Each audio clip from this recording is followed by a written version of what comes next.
Tinitingnan mo ang isang $43 milyong na stealth fighter, ang pinaka-advanced na makina ng air superiority na kailanman ay lumipad mula sa runway. Isang jet na dinisenyo mula sa pinakamaliit na tornilyo para bugin ang buong puwersa ng kalaban sa ere bago pa nila malaman na nandoon na ito. At noong ika-4 ng Pebrero, 2023, nakuha nito ang una nitong kumpirmadong air-to-air kill sa halos 2 dekada ng serbisyo sa frontline. Ang target, isang malaking lumang lobo. Oo, ang Raptor ay ginawa para manghuli ng pinakamapanganib na mga fighter sa mundo. At ang una nitong opisyal na biktima ay isang mabagal na gumagalaw na lobong puno ng gas na kasing laki ng 3 bus. Babalikan natin mamaya kung paano nga ba nangyari ang engkwentrong iyon. Kung medyo nakakatawa para sa iyo na yon ang naging unang laban ng pinakamahal na air superiority fighter na nagawa ng mundo, kung ganon aba, welcome. Dahil ang mga kakaibang kontradiksyon ay talagang bahagi ng buong pagkatao ng eroplanong ito. Sa mga simulated combat exercises, ang F-22 ay nakapagtala ng nakakagulat na kill ratio laban sa mga kunwaring kalaban at bawat isa ay nagkakahalaga ng humigit kumulang $143 milyong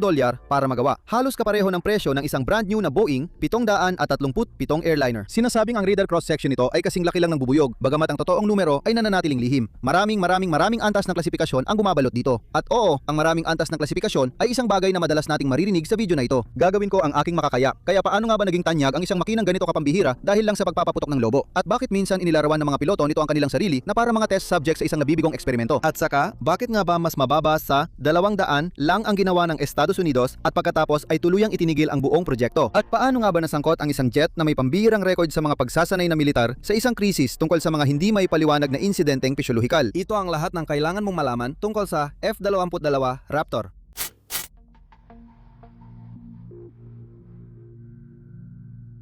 Kaya ano nga ba talaga ang bagay na ito sa likod ng lahat ng alamat at ng napakamahal na presyo? Kung aalisin mo ang mga alamat, ang F-22 Raptor ay sa pinakasimpleng salita, isang single-seat, twin-engine, stealth air superiority fighter, isang makinang dinisenyo para kunin ang kontrol sa himpapawid at panatilihin ito laban sa sinumang mga ahas na lumaban. Nang pumasok ito sa serbisyo, ito ang naging kauna-unahang operational 5th generation fighter sa mundo. Para makuha ang titulong iyon, kailangan pagsamahin ng isang eroplano ang ilang mahihirap na bagay ng sabay-sabay. Low observable stealth shaping, super cruise, ang kakayahang lumipad ng mas mabilis sa tunog nang hindi ginagamit ang afterburners, advanced avionics, sensor fusion na pinagsasama ang iba't ibang impormasyon sa isang malinaw na larawan at tunay na liksi, lahat sa iisang airframe. Maraming jet ang nagawa ng isa o dalawa sa mga kakayahang yun noon.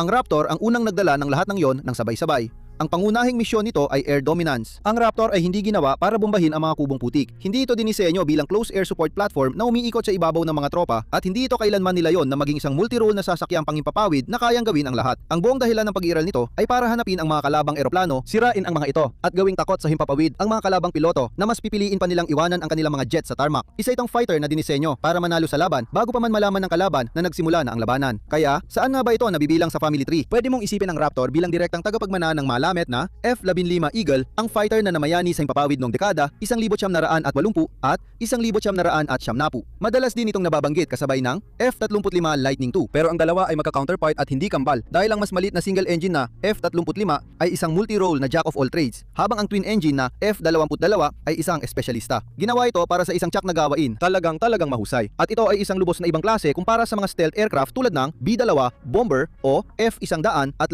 na dinisenyo para makalusot at maghulog ng bomba, tiyak na hindi para manalo sa isang dogfight. Pagkatapos, nandyan ang pagiging bihira. Ang Estados Unidos ay gumawa ng 187 operational production na F-22 o 175 na eroplano kapag isinama ang 8 test frames. Iyon ang dahilan kung bakit mas maliit ang fleet ng Raptor kumpara sa napakalaking fleet ng F-16 ng Air Force, at ito ay lumilipad ng nakakagulat na taas. Ang Raptor ay may service ceiling na 50,000 talampakan na mahigit 15 kilometro ang taas, na mas mataas ng higit 6 na kilometro kaysa sa tuktok ng bundok Everest. Sa hangin na sobrang nipis na ang ligtas na paglipad ay nakadepende na lang sa pressurization, oxygen at iba't ibang protective equipment.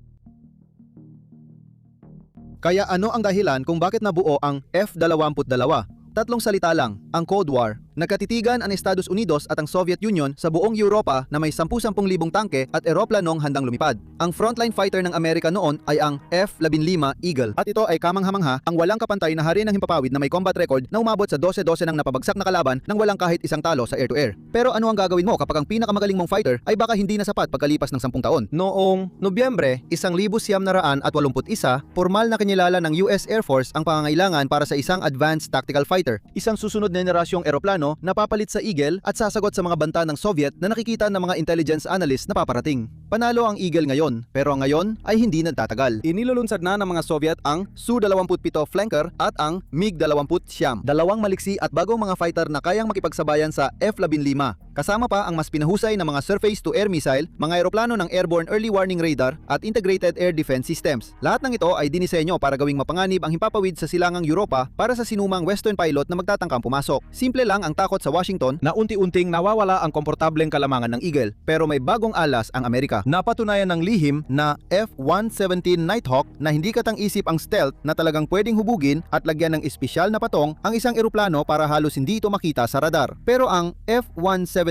ay mabagal, isang matulis na night bomber na lumilipad lang ng diretso sa dilim at iniiwasan ang labanan. Mas mahirap na hamon ang gawing isang supersonic at maliksing dogfighter na kayang lampasan ng flanker ang teknolohiyang stealth na yon. Wala pang nakapagsama ng pagiging invisible at matinding kakayahan sa air combat sa isang eroplano at maraming inhinyero ang nagdududa kung posible nga ba itong gawin. Ilang tao ang nagtulak sa napakalaking ideyang ito. Si General Robert Bob Dixon ng Tactical Air Command ang tumulong maghubog kung ano talaga ang gusto ng Air Force mula sa ganitong jet. At si Edward P. Aldrich bilang kalihim ng Air Force ang nagtulak sa programa na gawing isang kompetisyon na pagpapasyahan sa pamamagitan ng pagpapalipad ng mga prototype imbes na mga papel na panukala lang. Hindi gumagawa ang mga lalaking ito ng isang kasangkapang pangkontra-insurhensiya para sa mga maalikabok na digmaan laban sa mga kalabang mahina ang armas. Nagtatayo sila para sa isang nakakatakot na digmaan laban sa kapwa superpower, yung uri ng digmaan na taimtim na pinagdadasal ng lahat na sana'y hindi mangyari. Spoiler alert, may magandang balita, hindi ito nangyari. Ang saklaw ng iniisip nila ay nakakabigla. Ang orihinal na plano ay humihiling ng humigit kumulang 750 ng mga fighter na ito isang produksyon na kasing laki ng isang malaking programa ng jumbo jet, sapat para muling armasan ang buong frontline ng lakas panghimpapawid ng Amerika para sa isang henerasyon. Pagsapit ng 1,986, may nakatalagang team na natutulungan para sa programa at bilang maliit na palatandaan kung gaano kalalim ang pinagmulan ng jet na ito, yun din ang taon kung kailan pinuno ng Top Gun ang mga sinehan at nagpadala ng isang henerasyon ng mga kabataan na nagmamadaling magpunta sa mga recruitment office.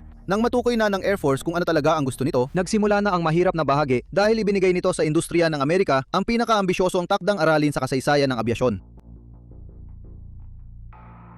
At ang industriya, gaya ng inaasahan, ay nagmadaling sumali dahil ang kontratang inaalok ay sobrang laki ng halaga. Noong Setyembre, 1983, nagbigay ang Air Force ng concept definition contracts sa 7 aerospace na kumpanya. Pinalaya sila upang alamin kung ano nga ba ang magiging itsura ng isang advanced tactical fighter habang ang mga higante sa paggawa ng makina na sina Pratt & Whitney at General Electric ay nagsimula ng seryosong paggawa sa mga make na kailangang magtulak sa eroplanong ito na lumampas sa bilis ng tunog kahit walang afterburner. 7 kumpanya, lahat ay gumuguhit ng sarili nilang bersyon ng hinaharap, lahat ay naghahabol sa parehong napakalaking gantimpala. Pagsapit ng Setyembre 1985, pinagtibay na ng Air Force ang kanilang mga hinihingi sa pamamagitan ng isang formal na request for proposals. At ang dalawang katangiang pinakapinagtuunan nila ay stealth at super cruise. Ang pangalawang rekisito na iyon ang tunay na hamon, isang problemang halos imposible para sa mga gumagawa ng makina noong panahong yon. Dumating na ang sandali ng pagpili. Noong Oktubre 31, 1986, pinili ng Air Force na palitin ang mga kalahok sa dalawang magkatunggaling koponan, ang koponan ng Boeing at General Dynamics at ang Northrop na nakipagsanib-puwersa sa McDonnell Douglas. Ang hamon sa engineering sa likod ng lahat ng corporate na galawan na ito ay talagang matindi. Ang mga makina ng bagong fighter ay kailangang itulak ito lampas sa bilis ng tunog kahit walang afterburners habang nananatiling hindi kita sa radar ang katawan nito at sapat na liksi para manalo sa isang malapitang labanan sa himpapawid. Ang mismong paligsahan ng makina ay nauwi sa dalawa. Magkaribal na disenyo, ang Pratt & Whitney YF-100 at Labinsiam laban sa General Electric YF-120, bawat koponan ay tumataya na nalutas na nila ang super cruise na palaisipan kahit ang mga paborito ay nadapa rin sa daan. Ang unang konsepto ng Lockheed na YF-22 ay naiulat na pinunit at binago noong tag-init ng 1987 na ang pakpak ay binago patungo sa isang hugis diamante na platform at maraming pagbabago na layuning mapabuti ang stealth at liksi ng sabay. Si Sherman Mullen na namuno sa ATF program ng Lockheed itinulak ang risk reduction redesign na yon habang hinarap ng koponan kung gaano karaming hindi pa nararanas ang problema ang sinusubukan nilang lutasin ng sabay-sabay.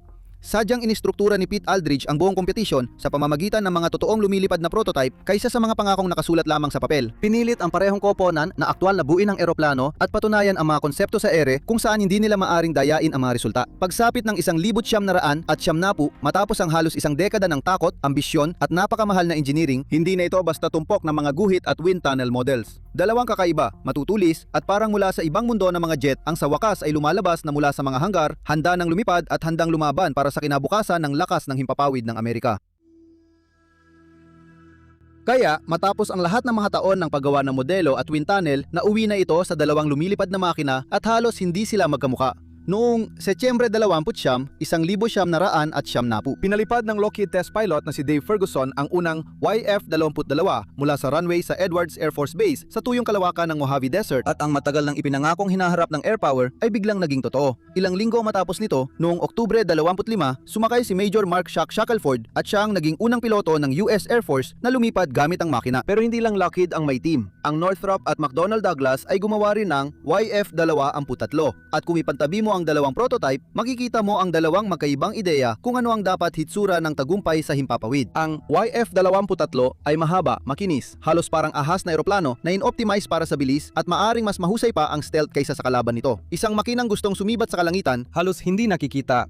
Ang YF-22 sa kabilang banda ay mas mukhang matipuno at agresibo sa dalawa, ginawa para sa liksi at may kakaibang kakayahan na wala sa kabilang jet. Ang kakayahang yon ay thrust vectoring, na parang binigyan mo ng dagdag na bisagra ang jet habang nasa ere, kaya nitong itutok ang ilong at igalaw ang sarili sa masisikip na liko na hindi kayang tapatan ng mga karaniwang fighter. Ang mga designer ng Northrop ay tumaya na mas mahalaga ang bilis at stealth kaysa sa liksi sa malapitang labanan. At isa sa mga tao sa likod ng pilosopiyang yon ay si John Yost, isang ininyero ng Northrop na naglaan ng maraming taon sa elegante nitong disenyo ng YF-23. Naniniwala si Yost at ang kanyang mga kasamahan na mas mahusay ang eroplanong ginawa nila. At hanggang ngayon, may isang di matinag na panig ng mundo ng abyasyon na tahimik na sumasang-ayon sa kanila. Kaya alin ang nanalo? Noong ika-23 ng Abril, noong 1970, isa lumapit si kalihim ng Air Force, Donald Rice, at inihayag na ang YF-22 ng Lockheed ang nanalo sa paligsahan at ang F-119 engine ng Pratt Whitney ang tinalo ang F-120 ng General Electric para sa karapatang maging makina nito. Ang pampublikong paliwanag ni Rice ay nakatuon sa ideya na ang panukala ng Lockheed ay may mas mababang panganib sa pagdevelop, ibig sabihin hinusgahan ng Air Force na ito ang mas ligtas na pagpipilian para matapos ang proyekto nang hindi lumalagpas sa budget at hindi na uuwi sa isang malaking pag-aaksaya ng pera. Kung naging tama ba ang paghusgang yon ay isang tanong na babalikan natin ng paulit-ulit sa video natin na yon. Kaya isipin mo na lang na isa kang inhinyero ng Northrop na nakaupo sa silid na yon nang dumating ang desisyon. Ginugol mo ang halos isang dekada sa YF-23.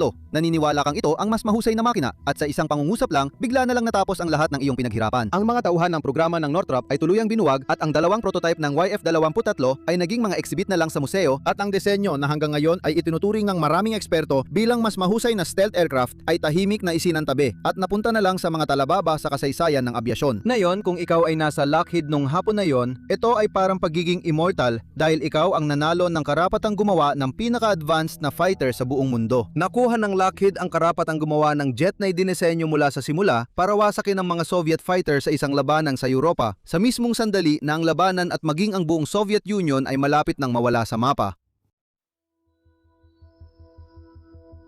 Noong Agosto 1971, ilang buwan lang matapos manalo sa fly-off, formal nang pumasok ang F-22 sa Engineering at Manufacturing Development, ang yugto kung saan titigil ka na sa pangarap at magsisimula ng aktwal na bumuo ng isang aircraft na handa para sa serbisyo. Sa wakas ay nabigyan ng paintulot ang programa na gawing totoong fleet ng mga fighter, ang nanalong prototype kasama ang lahat ng pondo at pampulitikang suporta na kaakibat nito. Pagkatapos, noong Disyembre 26, 1971, tuluyang nabuwag ang Soviet Union. Ang pinakamahalagang kalaban na siyang dahilan kung bakit dinisenyo ang F-22 ay nawala na. Ang dahilan kung bakit naisipan ng isang briefing room sa Pentagon ang Advanced Tactical Fighter 10 taon nang nakalipas ay bigla na lang nawala, hindi na umiral bilang isang bansa. Nanalo ang Lockheed sa paligsahan ng fighter eksakto sa oras na tinanong ng kasaysayan kung kailangan pa ba talaga natin ito. Ang Raptor ay dinisenyo para habulin at patayin ang mga grupo ng Su-27 at MiG-29 na sana ay ipapadala ng Soviet Air Force sa mga kapatagan ng gitnang Europa. At ngayon, ang Soviet Air Force ay hinahati-hati na sa pagitan ng mga bagong malalayang republika kung saan kalahati ng mga fighter nito ay nakatengga lang sa mga sirang runway dahil sa kakulangan ng gasolina at pyesa. Ang banta na dahilan kung bakit ginawa ang jet ay bigla na lang nawala, at may pangalawang tanong na nagmumula sa mga kritiko. Natapos ang Operation Desert Storm mas maaga rin sa taong yon, at dito ang mga ika-4 na henerasyong eroplano ng Amerika, ang F-15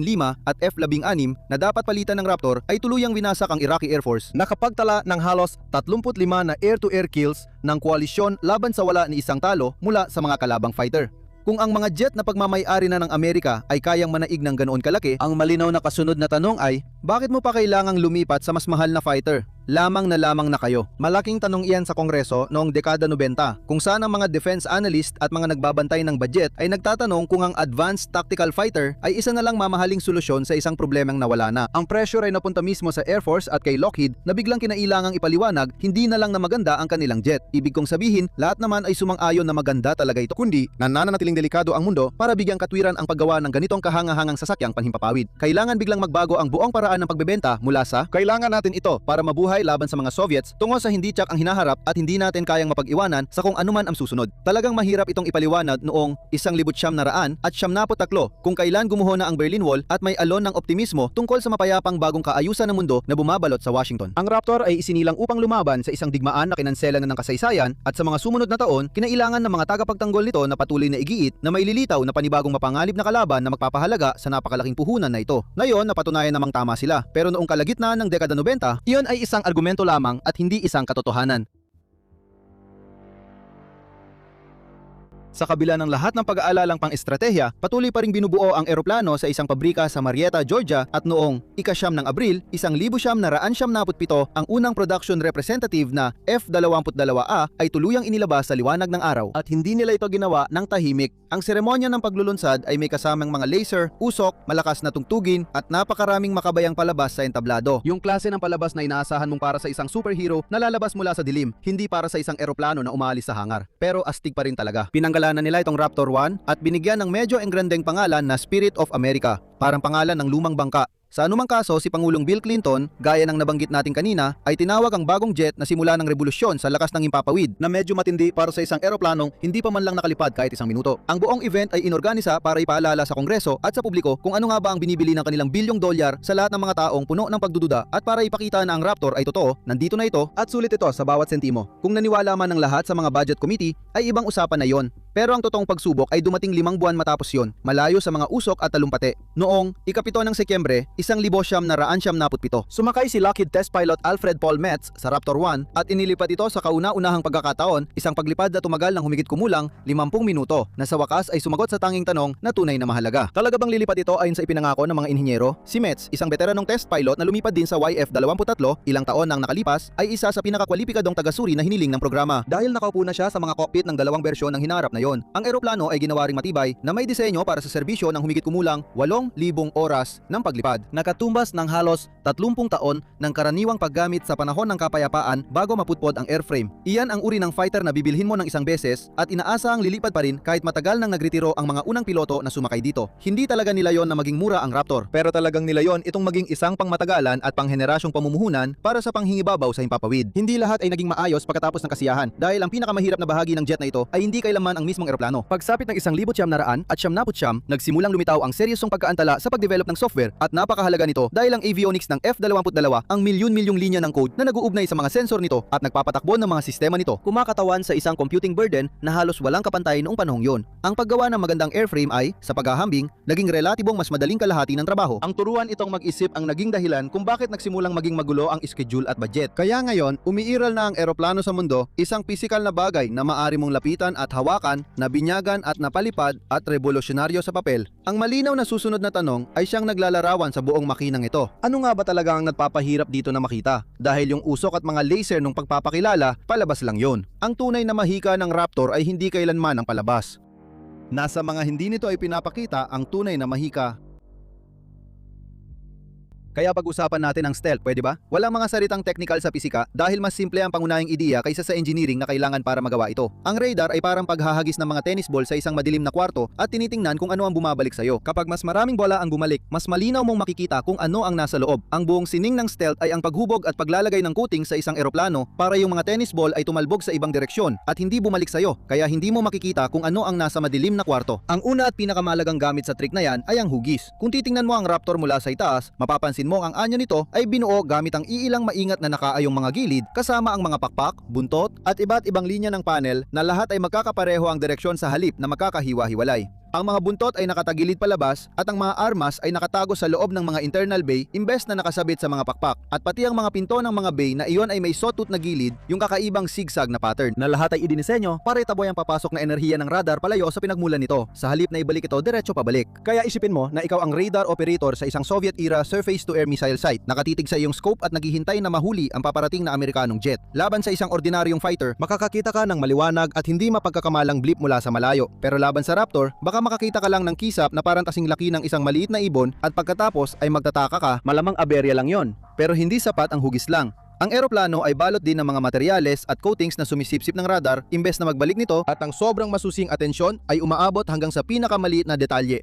dahil bawat puwang, turnilyo at dugtungan ng panel ay maaari mag-reflect kaya kailangang kontrolin. Kahit ang kakaibang canopy na may gintong tint ay bahagi ng sistema, balot na manipis na metallic fill na tinatawag sa technical na literatura bilang indium tin oxide na tumutulong magtaboy ng radar at pumipigil sa mga electronics sa loob ng cockpit na maglabas ng sariling palatandaan. Kahit ako, sa tingin ko, ginawang ginto yon kasi astig lang talaga ang itsura. Ang mga intake ay hugis S para hindi makita ng kalabang radar ng direkta ang umiikot na compressor blades sa loob ng makina na kung hindi ay parang ilaw na kitang-kita. At ang patag na exhaust nozzles ay tumutulong bawasan ang parehong radar at infrared signature na naiiwan nito. Kaya gaano nga ba ito ka-invisible? At ang totoo, walang nakakaalam sa labas ng maliit na grupo ng mga inhinyerong may clearance dahil ang eksaktong radar cross-section ay isa sa pinakalihim na numero sa buong programa.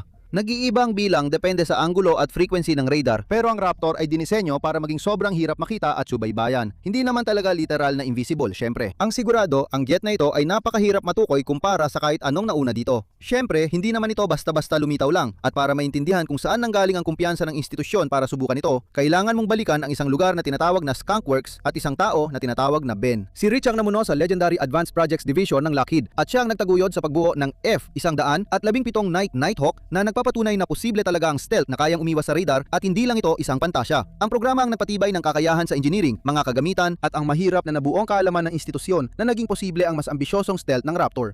Si Rich ay kilala sa pagiging direkta tungkol sa pangunahing filosofya. Iginiit niya na ang stealth ay tungkol sa pagkontrol kung saan eksaktong napupunta ang enerhiya ng isang eroplano imbes na habulin ng imposibleng pangarap ng ganap na pagiging di nakikita. Lahat ng mahika na yan ay may mabigat na kapalit, syempre. Ang stealth, sa totoo lang, ay hindi isang bagay na basta mo lang ikakabit at kakalimutan. Isa itong bagay na kailangan mong alagaan ng sobra-sobra at may napakalaking gastos, gaya ng makikita natin mamaya. Kaya, ang stealth ang nagpapahintulot sa Raptor na makalapit sa mga kalaban nito nang hindi napapansin. Pinipili ang tamang sandali ng laban imbes na basta na lang mapasubo. Pero ang makalapit ay kalahati lang ng dahilan kung bakit napakadelikado ng jet na ito. Dahil kapag nandoon na ito, meron pa itong isa pang pambihirang kakayahan na siyang nagtatakda kung kailan at saan mangyayari ang pag-atake. At ang kakayahang yon ay ang tuloy-tuloy, matipid sa gasolina at napakabilis na bilis.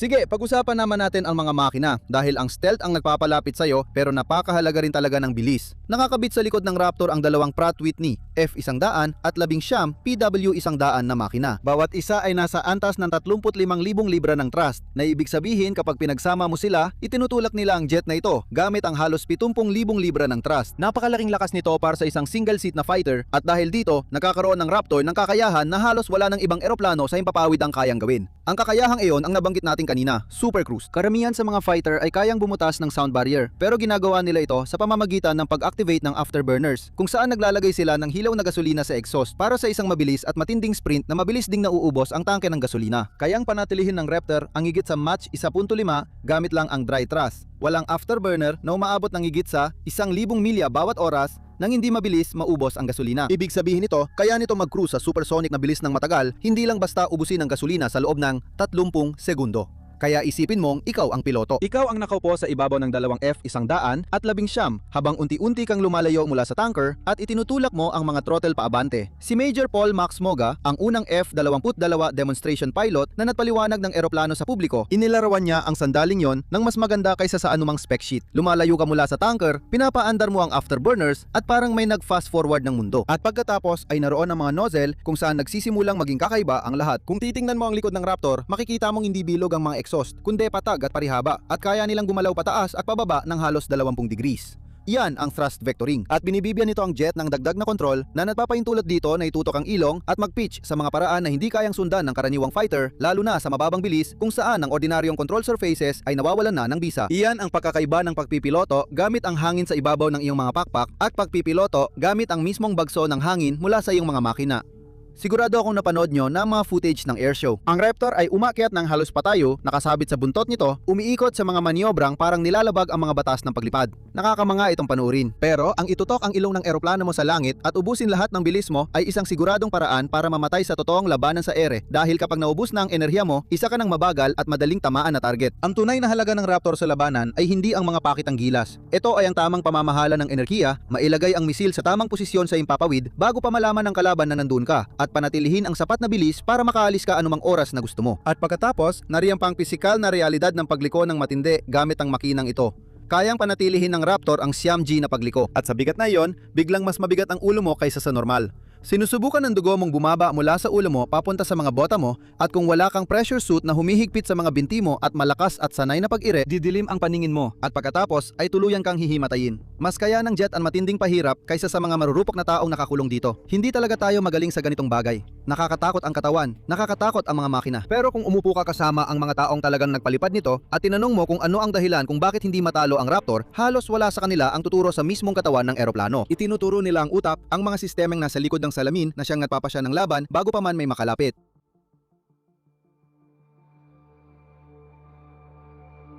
Kaya pasukin natin ang otak na yan dahil ang Raptor ay parang isang lumilipad na command center. Kalimutan mo na ang Hollywood na imahe ng isang piloto ng fighter jet na iniikot ang leeg sa canopy, tinititigan ang kalaban sa salamin habang nakahanda ang hinlalaki sa gatilyo, dahil ang pagpapalipad ng Raptor sa labanan ay halos walang kinalaman sa pagtingin sa labas ng bintana. Lahat ay nakasalalay sa pagbabasa ng isang screen na iproseso na para sa iyo ang buong larangan ng labanan. Sa sentro nito ay ang radar na AN/APG-77 at hindi ito yung mechanical na umiikot na antena na dala ng mga lumang fighter. Isa itong active electronically scanned array na ang ibig sabihin ay imbes na isang antena lang ang pisikal na umiikot para itutok sa target. Meron itong nakapirming panel na puno ng daan-daang maliliit na transmitter-receiver modules na nadidirekta ng radar beam gamit ang kuryente. Kaya napakabilis at walang gumagalaw na bahagi. Pinapayagan nitong masuyot ang kalangitan, subaybayan ang maraming target ng sabay-sabay at lumipat-lipat sa mga ito nang mas mabilis kaysa sa kayang gawin ng kahit anong mechanical na radar. Mayroon din itong low probability of intercept modes na ikinakalat ang signal ng sobrang talino, kaya hirap ang warning receiver ng kalaban na mapansin na tinitingnan na pala sila. Pero ang radar ay isa lang sa mga sensor ng Raptor. May dala rin ng jet ng mga passive sensor, mga sistemang nakikinig lang at hindi nagpapadala ng signal na sumisipsip ng mga emission ng radar at komunikasyon ng kalaban nang hindi naglalabas ng kahit anong palatandaan na signal mula sa sarili nito. Ngayon, kapag pinagsama mo lahat ng yon, ang aktibong radar, ang passive na pakikinig, ang datos na galing sa ibang kaalyadong eroplano, makakakuha ka ng isang bagay na hindi kayang gawin ng mga lumang jet. Ang mga lumang jet ay ibinubuhos lang lahat ng impormasyon sa piloto bilang magkakahiwalay na raw feeds. May blip dito, may warning tone doon, inilalagay ang tao sa sitwasyon na kailangang magmadaling pagsama-samahin ang lahat ng impormasyon para makabuo ng larawan habang pinalilipad pa ang eroplano. Ang Raptor na ang gumagawa ng pagsasama-sama para sa iyo. Ang sensor fusion nito ay kinukuha ang mga resulta ng radar, passive na deteksyon at impormasyon mula sa data link at pinagsasama-sama ang mga ito sa isang malinis at kumpirmadong track. Kaya imbes na tumingin sa magulong kalat ng magkakasalungat na blip, isang malenong na target lang ang nakikita ng piloto kasama ang lahat ng nalalaman ng jet tungkol dito na pinagsama-sama. Isipin mong nakaupo ka sa loob ng cockpit at nakatingin sa tatlong kulay na display at isang malapad na head-up display. Hindi mo makikita ang mga blip, makikita mo ang buong laranon ng labanan na nakalatag sa harap mo gamit ang malilinis na simbolo. Bawat banta ay natukoy at na prioridad, lahat ng ito ay naipon bago pa man magkaroon ng ideya ang kalaban na nandun ka. Hindi na ito parang Top Gun, mas parang naglalaro ka ng 4 na dimensional na chess sa bilis na 1,000 milya bawat oras. Kalma lang na inililipat ang mga piraso habang ang kalaban mo ay hindi pa alam na may laro na pala. Ang mga piloto na nagmula sa mga lumang eroplano ay inilalarawan ang pagtaas ng situational awareness bilang ang pinaka nakakalitong bagay tungkol sa eroplanong ito. Ang pakiramdam na biglang alam mo na ang lahat matapos mong gugulin ang iyong karera na halos wala kang alam. Nag-uusap din ang mga Raptor sa isa't isa gamit ang tinatawag na intra-flight data link na nagpapahintulot sa isang formation na magbahagi ng lahat ng pinagsama-samang impormasyon ng tahimik mula jet papunta sa isa pang jet nang hindi nagbo-broadcast sa mga channel na maaaring matukoy ng kalaban. Ang isang grupo ng 4 na Raptor ay epektibong pinagsasama ang kanilang mga mata at tainga sa isang larawan. Kaya ang target na nakita ng lead aircraft ay agad na lumalabas sa display ng bawat wingman. Lahat ng ito ay nasa taas na mahigit 50,000 talampakan, nakatingin pababa sa mga banta na hindi kayang umakyat para salubungin ito at hindi rin ito makita. Kapag nakita ka ng Raptor, tinutukoy ka nito at inilalagay ang sarili nito para sa pag-atake habang ikaw ay nagkakandara pa sa pagtingin ng mga hilaw na radar returns sa mas mababang altitude. Kaya ngayon na kaya nitong makita ang buong larangan ng labanan at gumalaw dito ayon sa kagustuhan, ang malinaw na tanong ay siyang talagang mahalaga sa isang digmaan. Paano nga ba ito bumaril? Kaya ito ang problemang kinailangang lutasin ng mga nagdisenyo ng Raptor. Maganda ang external missiles para sa firepower. Pwede kang maglagay ng 12 missiles sa ilalim ng mga pakpak at magmukhang nakakatakot sa flight line. Pero napakasama nito kung ang buong layunin mo ay huwag kang makita. Dahil bawat missile na nakasabit sa hangin ay isang matigas at matulis na umbok na madaling makita ng radar ng kalaban at minawalang bisa ang lahat ng pinaghirapang stealth design sa isang iglap. Kaya itinatago ng Raptor ang mga armas nito sa loob ng katawan nito. Ang karaniwang air-to-air loadout ay 6 na AIM-120 AMRAAM na radar-guided missiles na nakatago sa isang malaking bay sa ilalim ng tiyan. Dagdag pa ang 2 AIM-9 Sidewinder heat seekers na nakalagay sa mas maliliit na bay sa gilid. Kapag oras na para magpaputok, ang mga pinto ay biglang bumubukas sa loob ng isang isang kisap mata, itinutulak ng mga hydraulic arm ang mga missile pababa at palayo sa eroplano at agad na muling nagsasara ang mga pinto, pinananatili ang stealth na hugis maliban sa napakaikling sandali ng pagiging lantad. Isa itong napakagandang halimbawa ng maayos na engineering at ibig sabihin nito ay kayang patayin ka ng Raptor nang hindi nasisira ang panlilinlang na naglapit dito. May kapalit ito, syempre, dahil lading may kapalit. 6 na AMRAAM at 2 Sidewinder ay mas kaunti kumpara sa isang ika-4 na henerasyong jet na punong-puno ng mga panlabas na hardpoint. Tinatanggap ng Raptor ang mas kaunting bala kapalit ng pananatiling hindi nakikita na isang kapalit na talagang may saysay kapag naalala mong ang buong trabaho nito ay manalo sa laban bago pa man malaman ng iba na nagsimula na ito. Sa ideal na sitwasyon, hindi ka na kailangan makipagsabayan kung saan mauubos mo ang isang dosenang missile sa simula pa lang. At kung maubos man ang mga missile at mauwi sa totoong malapitan na labanan, may pangil pa rin ang Raptor. Nakatago sa kanang pakpak likod ng sarili nitong maliit na stealth na pinto na bumubukas lang kapag kailangan ay may M61-2 Vulcan cannon, isang 6 na tubong 20mm rotary cannon na may lamang 480 bala at parang marami ang 480 na bala hanggang malaman mong inuubos ng baril na ito ang bala sa libu-libong putok kada minuto. Ibig sabihin, mauubos ang buong magasin sa ilang segundo lang ng tuloy-tuloy na putok. Panghuling sandata na ito, pero sa malapitan, nakamamatay ang liksi ng Raptor. Sabi nga ni Kapitan Phil Hans Colomi, isa sa mga unang piloto ng F-22, diretsahan niyang sinabi, kaya naming lumiko ng mas mahigpit kaysa kahit kanino. Hindi lang para sa air-to-air na laban ng mga bay na yan,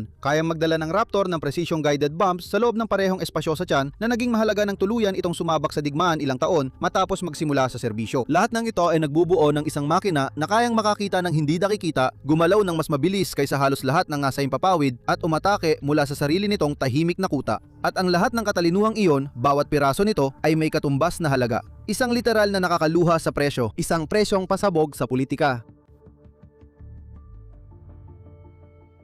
Balikan natin ang numerong iyon kanina, 750. Ang orihinal na gusto ng Air Force ay mga 750 na mga fighter na ito sapat para muling armasan ang buong frontline nila para sa isang henerasyon. Pero ang totoong bilang na lumabas mula sa production line handang makipaglaban ay 187 lang. Dagdag pa ang ilang test airframes. Iyan ay bawas na halos 75%, isang fleet na planong gawing malawak na puwersa pero nauwi lang sa isang piling squadron ng mga silver bullet na gagamitin mo lang sa pinakamapanghanib na mga target. Kaya bakit ganun kalaki ang bawas? At syempre, ang dahilan dyan ay pera. Dahil mahal talaga ito. Ang kabuuang programa ay karaniwang tinatayang nasa 62 bilyong dolyar. Kapag hinati mo ang kabuuang halaga ng programa sa operational fleet at parang bawat isang Raptor na lumilipad ay katumbas ng halagaan ng isang NFL stadium. Nang matapos ang Cold War at humigpit ang mga budget noong dekada 90 at dekada 2000. Paulit-ulit na tinatanong ng Kongreso ang parehong mahirap na tanong. Ilan ba talaga sa mga mamahaling himalang ito ang kailangan natin? At paliit ng paliit ang bilang. Sa teorya, may malinaw na paraan para mapababa ang matinding halaga ng bawat isa. Ibenta ang ilan sa mga kaalyado mo, ikalat ang gasto sa pagdevelop at paggawa sa mas malaking order, at bababa ang presyo ng bawat jet para sa lahat, kabilang na ang United States Air Force. Marami ring malalapit na kaibigan ang interesado tulad ng Japan at Israel na parehong gustong-gusto ang Raptor bilang mismong uri ng pansiguro para sa dominasyon sa impapawid na gusto nilang nakahimpil sa kanilang mga paliparan. Pero noong 1978, isinara ng Kongreso ang pintong iyon. Ang Bay Amendment na ipinangalan kay Congressman David Bay ng Wisconsin ay naging batas sa Estados Unidos at tahasang ipinagbawal ang pag-export ng F-22 kahit kanino. Walang negosasyon, walang eksepsyon. Ang dahilan sa likod nito ay ang pagprotekta ng mga lihim dahil ang stealth coatings ng Raptor, ang radar nito, ang sensor fusion at ang mga teknik sa paggawa nito ay kabilang sa mga pinaka-classified na teknolohiya na pag-aari ng Amerika at ang pagbebenta ng jet sa ibang bansa ay nangangahulugang nilalagay sa panganib na malaman nito ng mga kalaban. Pero totoo rin ang kontra-argumento. Ang pag-export sana ay magpapababa ng gastos at magpapalakas sa mga kaalyado na humaharap sa parehong banta. Bawat panig dito ay may lehitimong punto, kaya nga naging matindi at matagal ang labang ito. Isipin mong nasa posisyon ka ng Japan noong kalagitnaan ng 2,000 dekada. Nakatingin ka sa kabila ng makitid na dagat sa isang mabilis na umuunlad na China. May budget ka, bukas ang checkbook mo. At ang tanging eroplanong gusto mo higit sa lahat ay ang F-22. At ang sagot mula sa Washington ay, oo, pasensya na pare, hindi ito ibinebenta. Pinili talaga ng Air Self-Defense Force ng Japan na makuha ang Raptor nung huling bahagi ng 2,000 dekada. At talagang naiinis sila na sinasabihan lang ng, oo, pwede mong tingnan pero hindi mo pwedeng hawakan. Sa huli, naghanap sila ng ibang opsyon at nauwi sila sa paggamit ng F-35 na parang pampalubag loob lang kaysa sa totoong gusto nila. Hindi naman sa hindi astig ang F-35. Sobrang astig ito. Iba lang talaga. Kung gusto mo ng mas malalim na paliwanag magpaliwanag tungkol dyan, sabihin mo lang sa akin. Ngayon, hindi lahat ay nalungkot sa kakaunting bilang ng Raptor. Tandaan mo, dahil mula pa nung simula ay marami na ito ang matitinding kritiko. Si Pierre Sprey, na matagal nang nagdududa sa mga mamahaling high technology na mga fighter at naging sakit ng ulo ng Pentagon sa loob ng mga dekada, ay tinanggihan ng buong proyekto gamit ang matitinding salita. Tinawag pa niyang ang pinupuring F-22 ay, at quote, hindi isang mabilis at matalim ang matang mandaragit, kundi parang isang mabagal at halos bulag na buitre. At babalikan natin mamaya kung may punto nga ba si Sprey dahil ang tao ay gumawa ng karera mula sa pagiging sinadyang, mapanghamong bastos tungkol sa mga eroplanong tulad dito. Kaya ang programa ay nasa kakaibang kalagayan. Naitayo ng Amerika ang pinakamakapangyarihang air superiority fighter sa buong mundo. Tapos nilimitahan ang fleet sa wala pang 200 at pagkatapos ay nagpasa ng batas na siguradong walang kaalyadong bansa ang makakabili nito para makatulong sa gastos. Bihira ito, lihim ito, at sobrang mahal. Ang tanging natitirang patunayan ay kung kaya ba talaga nitong gawin ang trabahong ginastusan ng sobrang laki para maitayo, at noong sandaling pumasok na ang Raptor sa frontline service, sinimula nitong sagutin ang tanong ngayon sa pinaka hindi kapanipaniwalang paraan na may isip, sa pamamagitan ng pagwasak sa lahat ng ibang fighter na kayang iharap ng Estados Unidos sa pagsasanay.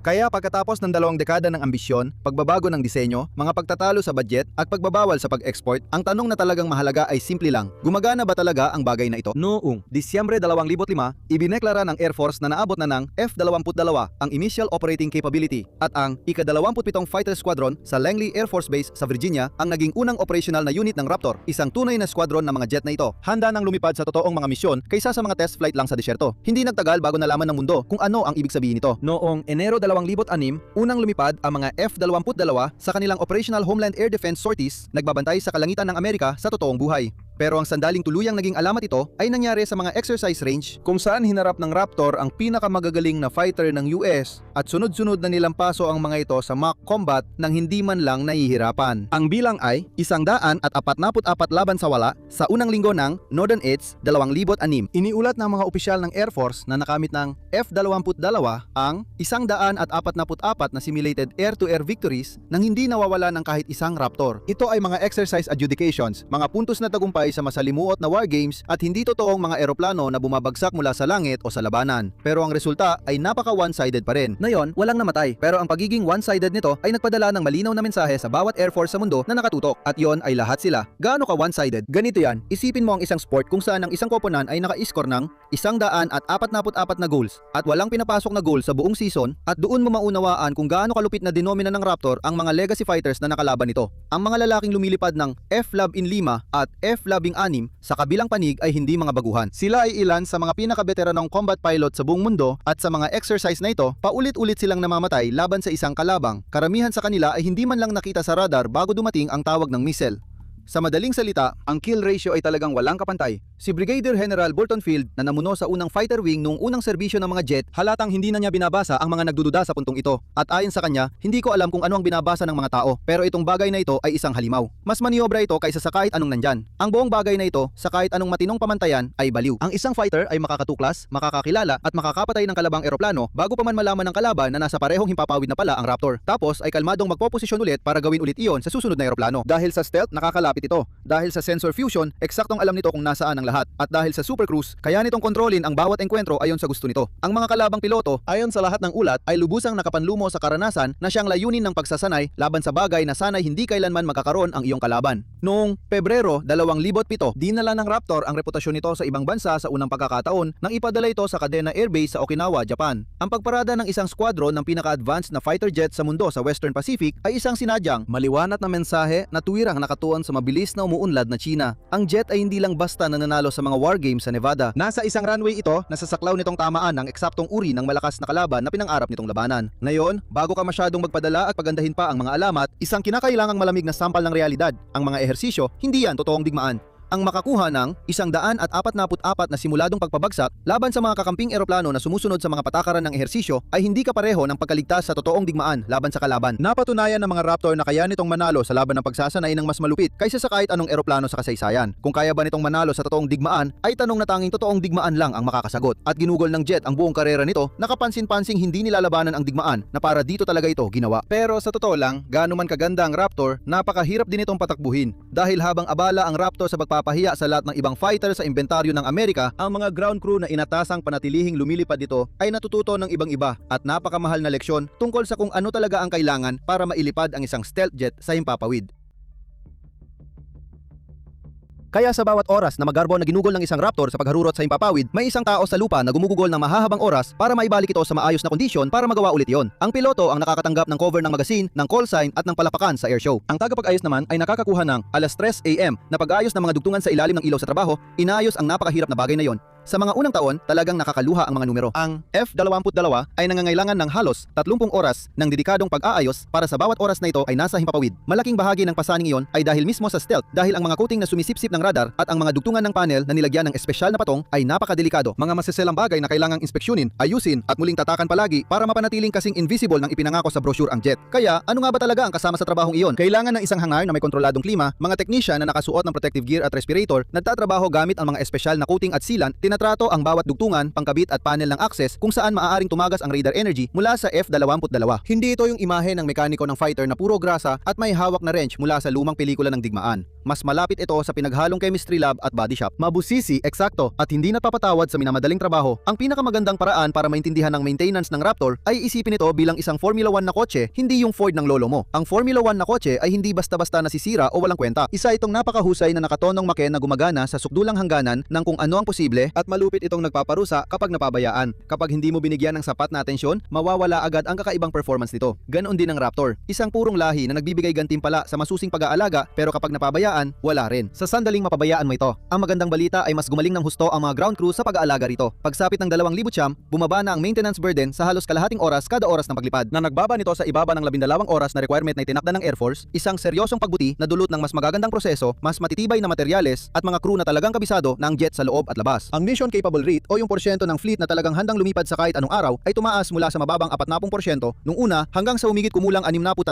pagsapit ng 2015 at may ilang ulat pa na umabot ng halos 70%. Sa 63%, ibig sabihin, 2 sa bawat 3 jet ang handang lumipad kapag kailangan mo sila. Kaya oo, ang pagiging invisible ng Raptor ay hindi basta-basta katangian na meron lang ang jet, na basta-basta nandyan na lang ng libre paglabas ng pabrika. Isa itong kondisyon na pinananatili ng mga ground crew gamit ang kanilang kamay, shift pagkatapos ng shift, patong ng coating at sa sandaling tumigil sila, nawawala ang magic. At habang natututo ang mga crew na makisama sa kanilang masilan at mataas ang kalidad na eroplano, unti-unti nilang pinapababa ang maintenance numbers taon-taon. Isang ibang laban ang namumuo, malayo sa kahit anong hangar. Sa Washington, sa mga budget committee at sa pinakamataas na opisina ng Pentagon, mga lalaking walang spanner at walang respirator ang tahimik na nagpapasya kung ititigil na ba ang paggawa ng eroplano na ito ng tuluyan. Kayang talunin ng mga Raptor ang kalamitan, hindi nito kayang manalo sa Washington. At noong tagsibol ng 2000 siyam, tuluyan ng pinutol ng Washington ang laban na matagal nang natatalo ng programa. Noong ika-6 ng Abril, 2000 siyam, tumayo si Defense Secretary Robert Gates at iminungkahi na tapusin na ang produksyon ng F-22 sa 187 na eroplano at ilipat ang pondo sa ibang mga prioridad. At higit sa lahat, para sa F-35 na programa na layuning dalhin ang stealth air power sa inaharap sa mas malaking bilang. Matapos sa mga taong iyon na unti-unting lumiit ang target na fleet mula 750. Ito na ang sandali na may isang taong may tunay na kapangyarihan ang nagsabing dito na titigil ang bawas at tuluyan ng isasara ang linya ng produksyon. Nilagdaan na ang hatol ng kamatayan ng Raptor. Ang dahilan ni Gates ay nakaugat sa mga digmaang aktwal na nilalabanan ng Amerika noon. Ang US ay naipit sa Iraq at Afghanistan, nakikibaka sa mga kampanya ng kontra-insurhensiya laban sa mga kalabang mahina ang armas at walang sariling air force. At sa lahat ng mga taong iyon ng labanan, hindi man lang nakalipad ang F-22 sa kahit isang misyon sa alinman sa mga lugar na iyon. Simple lang ang argumento ni Gates, bakit patuloy na maglalaan ng bilyon-bilyong dolyar para sa mga fighter jet na pang-air superiority para talunin ang isang air force ng kalaban na wala naman, kung ang mga sundalong binabaril sa lupa ay nangangailangan ng mga drone, helicopter at mga armored vehicle ngayon na. Pero kasing seryoso rin ang kabilang panig ng argumento at kabaligtaran naman ang direksyon nito. Itinuro ng mga kritiko ng pagkansela na hindi naman para sa Iraq at Afghanistan ginawa ang Raptor at ang pagtigil ng produksyon bago pa magkaroon ng sarili nilang mga stealth fighter sa serbisyo, ang mga potensyal na kaagaw gaya ng China at Rusya ay isang mapanganib na sugal para sa isang mapayapang hinaharap na medyo umaasa ka na lang, di ba? Bumili ka na ngayon ayon sa babala at baka pagsisihan mo na hindi ka gumawa ng mas marami kapag dumating na ang totoong kalaban. At ang totoong kalaban na yan ay hindi ang Afghanistan. Mabilis naging politikal ang argumento na yan kasi ang isang programang ganito kalaki ay hindi lang tungkol sa estratiya. Ang Raptor ay binuo sa Marietta, Georgia kung saan ang linya ng produksyon ay sumusuporta sa mga 2,000 direktang trabaho at libu-libong iba pa sa malawak na network ng mga supplier sa buong bansa. Si Senador Saxby Chambliss ng Georgia na ang estado ay may pinakamalaking interes dito ay naging isa sa pinakadeterminadong tagapagtanggol ng jet sa Capitol Hill, lumalaban para mapanatiling bukas ang linya laban sa administrasyong nagpasya na tapusin na ito. Dumating ang matinding banggaan noong tag-init. Noong Hulyo 2009 matapos ang matinding debate at direktang banta ng veto mula kay Pangulong Obama laban sa anumang panukalang batas na magdadagdag pa ng mga Raptor, bumoto ang Senado na tanggalin ang karagdagang pondo para sa F-22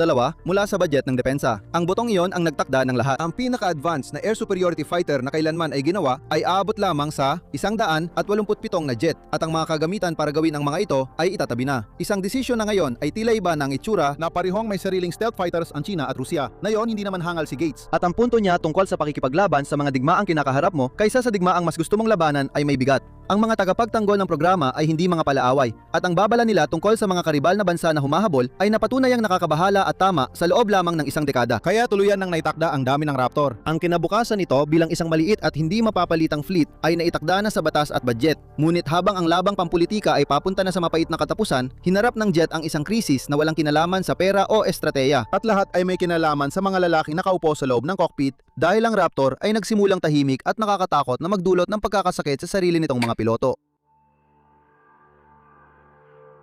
Ngayon, ang Raptor ay lumilipad ng mas mataas kaysa halos lahat ng bagay sa impapawid. Lampas, 50,000 talampakan, kung saan napakanipis ng hangin na kapag pumalya ang sistema, ilang segundo lang ang meron ang piloto ng malay, hindi minuto bago siya mawala ng malay. Sa 50,000 talampakan, ang karaniwang temperatura sa labas ay humigit kumulang -56°C, mas malamig pa kaysa loob ng freezer sa kusina mo. Ang presyon ng hangin ay napakababa ng hypoxia at biglaang decompression ay nagiging agarang panganib sa buhay. At ang tanging nagliligtas sa piloto at nagpapanatili ng kanyang pag-iisip ay ang life support system, nagpapadaloy ng nakapresyo na oxygen sa maskara na nakasuot sa kanyang muka. Kapag gumagana ang sistemang yon, hindi mo na iniisip. Kapag pumalya ito sa taas na yon, halos wala kang oras para mapansin, makatugon at mabuhay. Noong Disyembre 2004, isang maagang FA-22 ang bumagsak sa Nellis Air Force Base, bagamat ligtas na nakalabas ang mga piloto at nakaligtas. Pagkatapos, noong Marso 2009, ang test pilot ng Lockheed na si David Cooley ay namatay nang bumagsak ang kanyang F-22 malapit sa Edwards Air Force Base habang nasa isang test flight. Ngunit ang pagkawala na naging dahilan ng pambansang pagninilay ay nangyari sa sumunod na taon.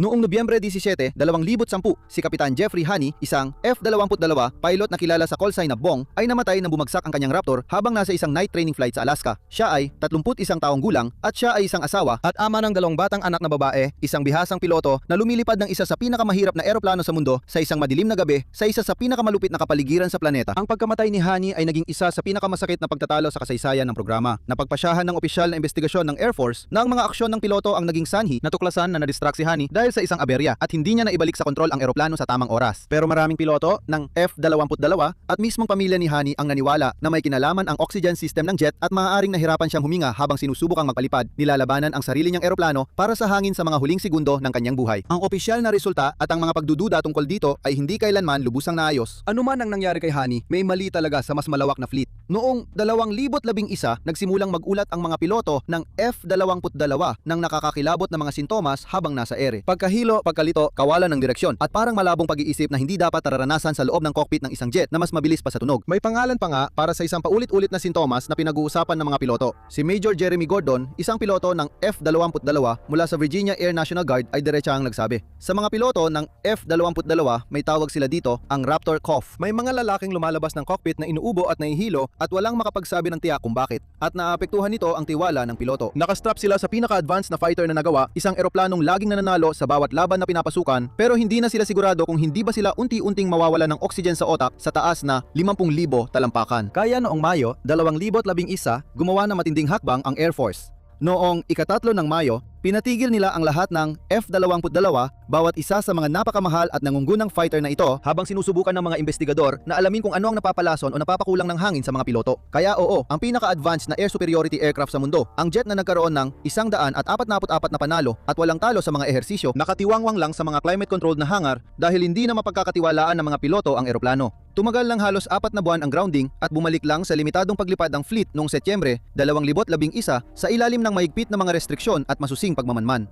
Iginiit ng Pentagon na sineseryoso nila ang panganib. Si Kapitan John Kirby, isang tagapagsalita ng Pentagon, ay naglahad ng sitwasyon sa malinaw na paraan. Ang kaligtasan ay isang zero-sum game. Kung kinakailangan, ipapahinto ng kalihim ang pagpapalipad ng fleet. At oo, pinatigil nga nila ito. Tinanggap na kahit gaano pa kahusay ang fighter jet sa arsenal ng Amerika, wala itong silbi kung hindi naman ito ligtas na mapalilipad. Ito na ang pinakamababang punto sa buong buhay ng Raptor. Hindi ang mga bawas sa budget, hindi ang pagbabawal sa pag-export, at hindi rin ang pagkansela. Ito ang sandali na mismo mga piloto ng jet ang tumingin sa makinang mahal nila at tahimik na inamin na natatakot sila rito. Isang fighter na kayang lampasan sa pag-iisip, pag-akyat at pagbaril ang kahit anong kalaban sa himpapawid ay may malalim na depekto sa life support system nito na hindi agad mahanap o maayos ng pinaka-advanced na Air Force sa mundo. At ang opisyal na proseso kasama ang grounding, mga restriksyon at masusing investigasyon, hindi nito napalugod ang lahat ng lumilipad ng eroplano.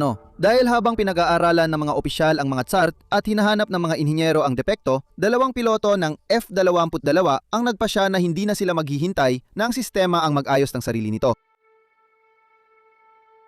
Tagsibol ng 2012.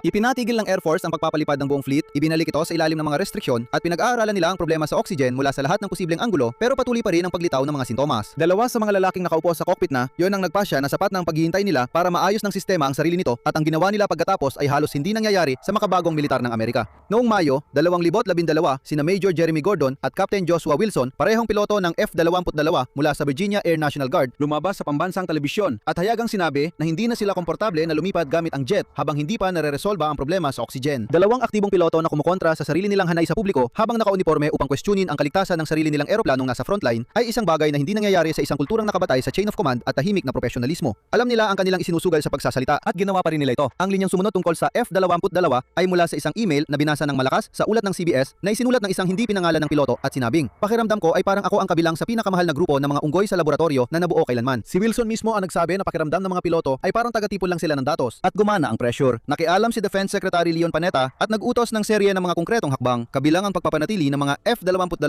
na mas malapit sa mga posibleng runway ng paglapag habang lumilipad at pinabilis ang pag-install ng reserbang sistema ng oxygen sa buong fleet at humingi ng buwanang ulat ng progreso na diretsong mapupunta sa kanyang mesa hanggang maresolba ang problema. Si George Little, ang tagapagsalita ng Pentagon para kay Panetta, ay nagsalita ng direkta. Si P, naniniwala si Secretary Panetta na dapat gawin ng departamente ang lahat ng posible para matiyak ang kaligtasan ng mga piloto at mabawasan ang panganib sa paglipad. Yon ang sibilyang pamunuan na nagsasabi sa Air Force na sobra na ang tagal ng isyong ito. Naging seryoso na talaga ang sitwasyon. Pagsapit ng kalagitnaan ng 2012, natukoy na ng mga ininyero na naghahanap ng problema ang posibleng sanhi. At hindi pala ito dahil sa anumang lason na tumatagas sa supply ng hangin. Ang pangunahing paliwanag ay nakatuon sa pressure vest ng piloto at sa balbula na kumokontrol dito. Isang kasuotan na dinisenyo para pisilin ang dibdib tuwing may high G maneuvers na sa ilang pagkakataon ay tila napapalobo kahit hindi dapat at pisikal na nililimitahan ang kakayahan ng piloto na huminga na sa halip na makatulong ay nagiging sagabal pa sa kanya. Pagsamahin mo pa yan sa mga tanong tungkol sa pagsasala ng oxygen system at magkakaroon ka ng life support setup na maaaring magdulot sa piloto na makipaglaban sa sarili niyang kagamitan para makahinga. Ang mga naging solusyon pagkatapos ay hindi man kaakit-akit pero epektibo naman na parang siya ring tema ng kabanatang ito, hindi ba? Mga bagong balbula para sa pressure vest, inayos na mga filter at isang otomatikong reserbang sistema ng oxygen na agad gagana kapag nagkaaberya ang pangunahing supply. At lahat ng ito ay unti-unting nagbalik ng kumpiyansa na nawala sa fleet noong ito ay pinatigil. Walang isang malaking eureka moment kundi tuloy-tuloy lang na pag-aayos at pagbabago sa engineering, mas maraming monitoring at unti-unting nagtiwala ulit ang mga piloto sa jet na magpapaintulot sa kanila na makahinga. Inabot ng ilang taon bago tuluyang matuldukan ang usapin sa oxygen at may ilang tanong tungkol sa mga unang insidente na hindi kailanman nasagot ng lubos para sa lahat. Lumipad pa rin ang Raptor, tahimik na naayos ang mga sistema ng life support nito at unti-unting nawala sa kasaysayan ng programa ang masamang reputasyon nito sa pagsakal sa sarili nitong mga piloto. At kaya, matapos malampasan ang mga mahigpit sa budget, ang pagbabawal sa pag-export, ang pagkansela at halos pati na rin ang sarili nitong cockpit, sa wakas ay gagawin na ng jet ang tanging dahilan kung bakit ito ginawa. Isang bagay na halos isang dekada nitong iniiwasan. Ang Raptor ay papasok na sa digmaan.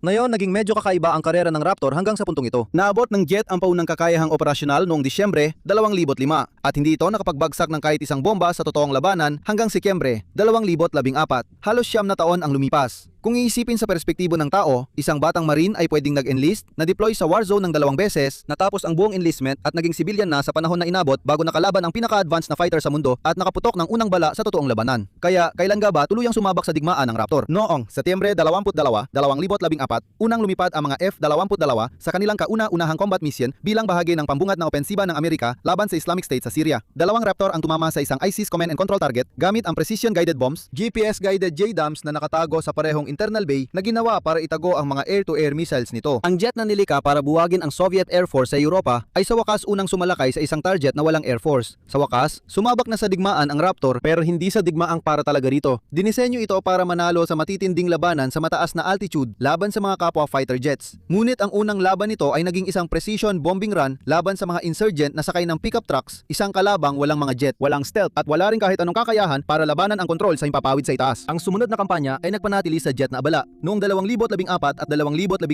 ang F-22 ay lumipad ng mahigit 200 sorties sa Syria at Iraq at nagulog ng daan-daang precision bombs. Humigit kumulang 270 sandata nakatumbas ng halos 135 tonelada ng mga bala sa buong kampanya. Mas marami pa yon kaysa sa kabuang bomb load na kayang dalhin ng isang fully loaded na B-52 sa isang misyon. Ang espesyalista sa air superiority ay tahimik na naging part-time na bomber at talagang abala pa nga. Pero ang pagbagsak ng bomba ay bahagi lang ng aktwal na ginawa ng Raptor sa Syria at maaring hindi pa nga ito ang pinakamahalagang bahagi dahil kaya ng jet na makita ang buong larangan ng labanan mula sa mataas nitong pwesto. Pinagsasama-sama nito ang radar, passive sensors at data link feeds sa isang malinaw na larawan at nananatiling hindi nakikita. Habang ginagawa ito, lalong ginamit ng mga commander ang Raptor bilang tagapag-ugnay sa himpapawid na didirekta ng ibang mga eroplano at binubuo ang larawan kung sino ang nasaan at ipinapasa ang kaalamang iyon sa iba pang bahagi ng strike package. Hindi na ito parang nag-iisang barilero kundi naging mga mata sa himpapawid nagsasabi sa lahat kung saan dapat tumingin. Sa masikip at delikadong himpapawid sa Syria, napakakapaki-pakinabang nito. Amerikano, koalisyon, Ruso at mga eroplanong kabilang sa rehimeng Syrian ay sabay-sabay na lumilipad sa isang himpapawid. Madalas ay ilang minuto lang ang pagitan ng bawat isa at walang iisang command structure na maghiwalay sa kanila. Ang isang jet na kayang makita ang lahat, makilala ang lahat at manatiling hindi nakikita ay napakakapaki-pakinabang para subaybayan ng magulong, maraming panig na digmaan sa himpapawid kung saan ang isang maling pagkakakilanlan ay maaring magdulot ng sakuna na ayaw ng kahit sino. Ngayon, isang mahalagang paalala ng katapatan dito dahil madalas na unang alamat kaysa sa katotohanan. Sa kabila ng lahat ng mga sorti at lahat ng mga bomba, ang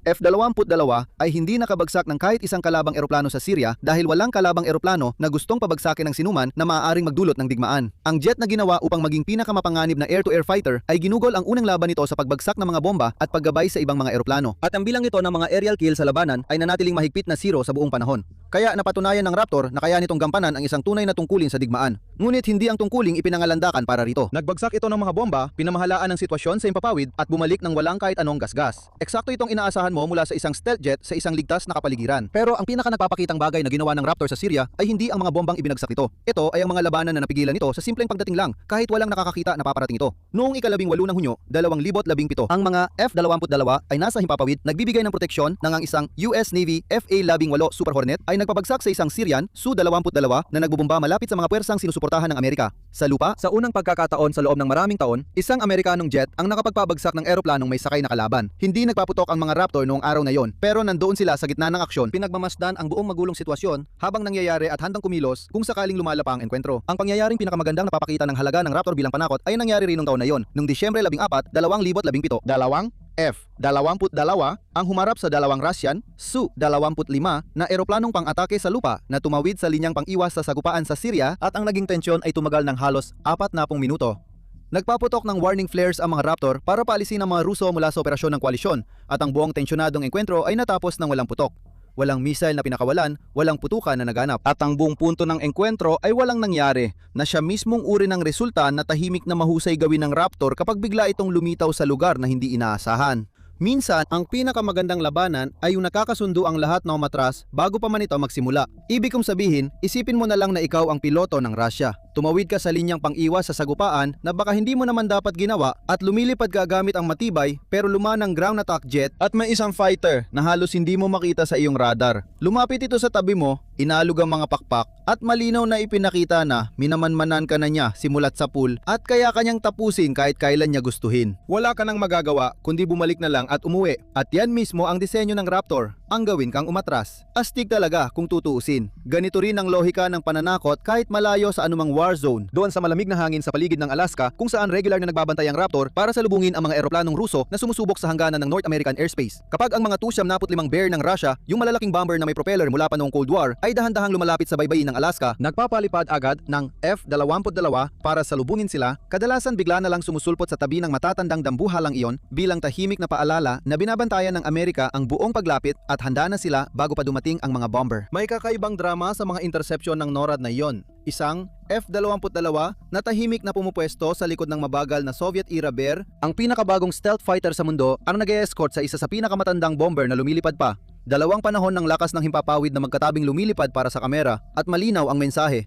Nakita ka naming paparating at kung hindi ito peacetime patrol, wala ka na sana ngayon. Kaya ang pinakamahalagang ambag ng Raptor sa isang tensyonadong sitwasyon ay madalas nangyayari bago pa man may armas na ihanda dahil napipilitan ng kabilang panig na magbago ng kilos sa sandaling lumitaw ito. Samantala, malayo sa mga deconfliction lines at Arctic intercepts, abala ang Raptor sa pagiging isang bagay na hindi naman ito dinisenyo ng mga inhinyero nito. Isang tunay na bituin sa pop culture. Ngayon, sa mas malawak na mundo, malayo sa mga cockpit at classified na briefing, tahimik na naging isa ang F-22 sa pinakakilalang military aircraft sa buong mundo at malaki ang naging ambag ng Hollywood dito. Sa pelikulang Transformers noong 2007, ang nakakatakot na Decepticon na si Starscream ay natanyong F-22. At sa sumunod na taon, isang grupo ng mga Raptor ang humabol kay Tony Stark sa Iron Man. Ibig sabihin, naging tunay na movie star na ang jet na ito bago pa man ito nakaputok ng kahit anong sandata sa labanan.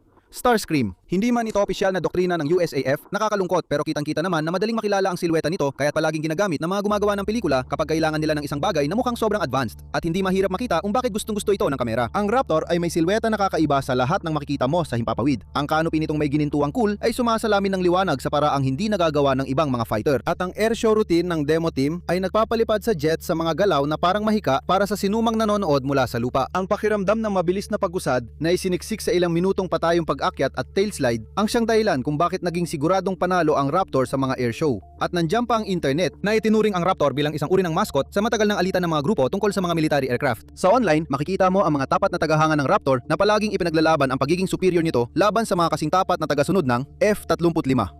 At matapos ang sikat na pagbaril ng jet sa Lobo noong 2023, kusa nang lumitaw ang mga meme gamit ang pinakamahal na air superiority fighter na ginawa sa buong mundo na biglang naging immortal bilang pinakamahal na tagaputok ng Lobo sa mundo. Ang pagiging lihim ng jet, ang kakaibang itsura, ang mga stunts sa airshow at ang aurang ito na siya ang pinakamahusay ay lalo pang nagdagdag sa misteryo nito. Pero ang lahat ng paghanga na yon, ang mga cameo sa pelikula, ang mga tao sa airshow, ang matinding katapatan online, nangyayari ito kasabay ng isang bagay na hindi ganong maganda para sa reputasyon ng Raptor. Dahil habang nagtatalo ang mga tagahanga kung aling jet ang pinakamaganda ang itsura at inilalarawan ito ng Hollywood bilang sukdulang makinang panlipad. Ang mga totoong inhinyero sa mga totoong karibal na bansa ay masusing pinag-aaralan ang Raptor at unti-unti nilang nababawasan ang agwat na dati dahilan kung bakit ito hindi matalo.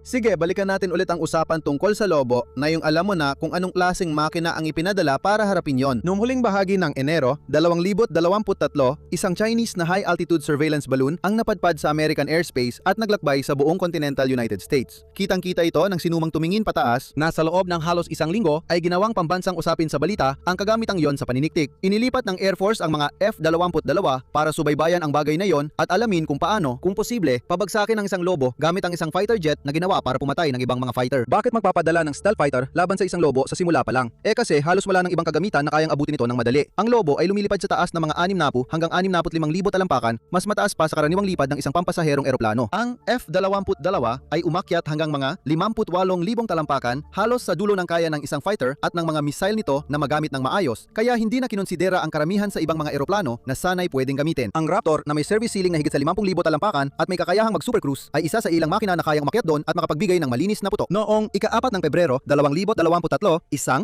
F-22 mula sa unang fighter wing na lumilipad gamit ang call sign na Franco 1 ang umakyat sa baybayin ng South Carolina at napaputok ng isang AIM-9X Sidewinder missile sa lubos sa taas na mga 58,000 talampakan, dahilan para bumagsak ang mga labi nito sa mababaw na tubig kung saan maaring makuha ito ng Navy para sa intelihensya. Ang pagpapabagsak ng Lobo sa ibabaw ng Atlantic kaysa sa isang matong lugar ay nangangahulugan na maaring makuha at pag-aralan ang mga debris sa halip na magkahiwa-hiwalay sa bakuran ng isang tao sa Montana. Isa itong kakaibang engkwentro para sa Raptor. Mabagal ang target, halos walang init na inilalabas para makalok ang heat-seeking missile at lumulutang ito sa taas kung saan manipis na ang hangin para magawa ng jet na gumalaw ng agresibo gaya ng dati. Sabi ng tagasuri ng air power na si Rebecca Grant, ang pagpapabagsak sa Lobo ng China ay talaga namang unang air-to-air kill ng F-22 wakas ng CP. Ang pinakamapanganib na fighter na kailanman ay ginawa, isang jet na may netong 144 laban sa wala kontra sa pinakamagagaling na piloto na kayang tipunin ng Amerika, nag-antay ng halos 2 dekada para sa una nitong kumpirmadong aerial kill at ginamit lang ito sa isang Lobo. Ang mismong missile ay tinatayang nagkakahalaga ng humigit kumulang $400,000 na napakalaking halaga ng pera para lang pumutok ng isang Lobo. Kahit pang Lobo na yon ay ginagamit sa paniniktik, nabaliw ang internet. Ang mga biro tungkol sa multi-milyong dollar na super fighter na ipinadala para pumutok ang ang pinakamahal na party balloon sa mundo ay kusa nang lumitaw sa loob ng ilang oras. At sa totoo lang, oo, medyo katawa-tawa talaga kapag inilatag mo ng ganun. Pero sa usaping geopolitical, hindi ito basta-basta lang. Isang banyagang surveillance platform ang naanod sa buong Estados Unidos at ang naging tugon ay isang malinaw na pagpapakita na kayang abutin ng Amerika ang pinakadulo ng nagagamit na himpapawid at tahimik na alisin ang anumang makita nila ron. Oo, nakakatawa ito, pero isa rin itang mensahe at ang mga taong pinatutungkulan nito ay lubos na nakaintindi sa mensaheng yon.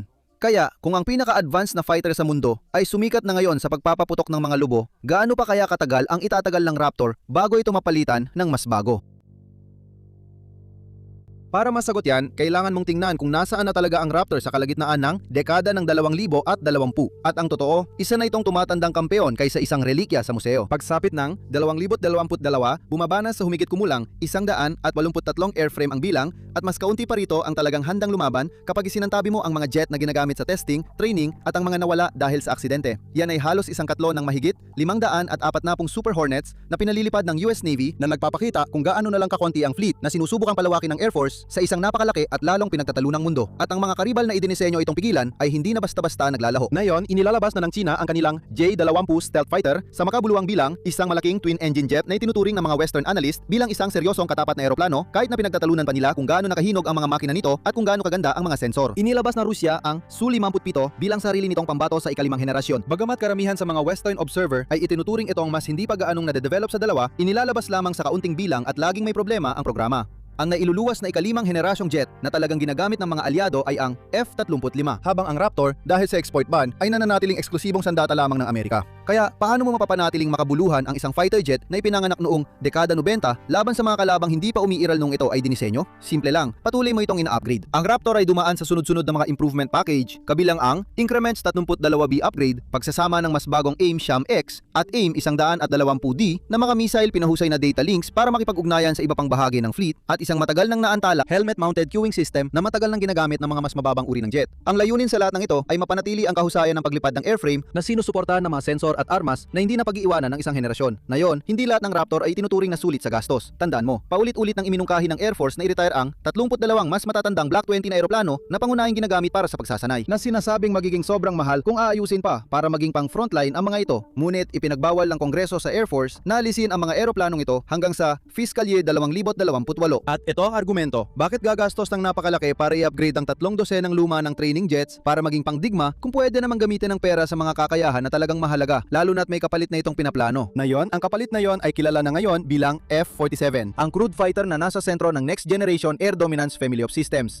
Noong Marso 2025, iginawad ng Air Force sa Boeing ang Engineering and Manufacturing Development Contract. Ngayon, syempre, marami pa ring classified tungkol sa eroplanong ito. Pero ang mas malawak na konsepto ay pinagsasama ang crude fighter sa Uncrewed Collaborative Combat Aircraft. Ang layunin ay magkaroon ng family of systems, isang crude fighter na lumilipad kasama ang mga uncrewed drone na dinisenyo para magawa sa dekada 2030 at sa mga susunod pa ang nagawa ng Raptor noong dekada 2000. At kung natataka ka, hindi ba pwedeng gumawa na lang ng mas maraming advanced Raptors? May mga taong nagtanong yan at ang sagot sa tanong na yon ay talagang nakakagulat. Ayon sa mga pag-aaral tungkol sa muling pagsisimula ng produksyon ng F-22, umabot sa humigit kumulang $50 bilyong ang halaga para makapaghatid ng 174 na pang eroplanong pandigma, na mas malaki pa kaysa sa 2 taon ng kabuang taon ng budget ng NASA na gagastusin lang sa isang fighter jet na dati nang ginawa at minsan nang napabagsak noon. Kaya ito ang kalagayan ng Raptor ngayon. Nanatili itong nakakatakot para sa sinumang haharap dito. Nanatili rin itong napakakaunti na wala pang 200 ang kabuuang bilang ng mga unit. Tumatanda na talaga ito at lalo pang nagiging mahirap at magastos i-upgrade habang lumilipas ang mga taon. Ito ay, sabay-sabay, ang pinakamamangis na maninila sa himpapawid at isang eroplanong tahimik na binibilang ang mga araw bago ito mapalitan, na parabang namumuhay ito sa isang kakaibang dobleng buhay. Pero alisin mo ang mga biro tungkol sa lobo, ang mga pagtatalo sa budget at ang nalalapit na pagre-retiro. At ang trabahong talagang ginawa ang Raptor para gawin ay hindi nagbago mula pa nung briefing ng Pentagon noong 1981. Ginawa ito para manalo sa laban bago pa man ito tuluyang magsimula, para maging dahilan kung bakit magpapasya ang isang kalabang piloto na hindi sulit ang panganib sa himpapawid ng labanan, at para gawing biglang maglaho ang pinakamapanganib na labanan sa himpapawid bago pa man may makaputok ng baril sa kabila ng lahat ng kakaibang katangian nito at nakakabiglang presyo. Iyan ang pamana ng pinakakamanghamanghang jet na kailanman ay ginawa. Isang makina ng pinakamagagandang tagumpay ay ang mga laban na hindi kailanman nangyari. Maraming salamat sa panonood.